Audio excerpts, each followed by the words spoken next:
Olá, hoje estou em um Fiat 500.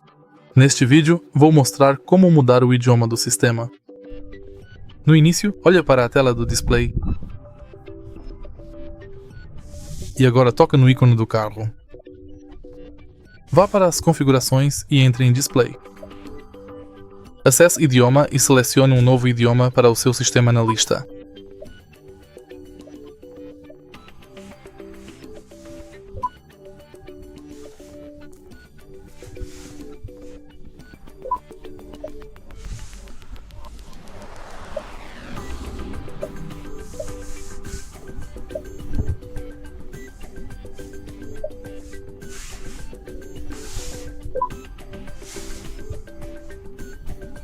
E é só isso. Se você achou este vídeo útil, por favor, deixe seu like, comente e se inscreva.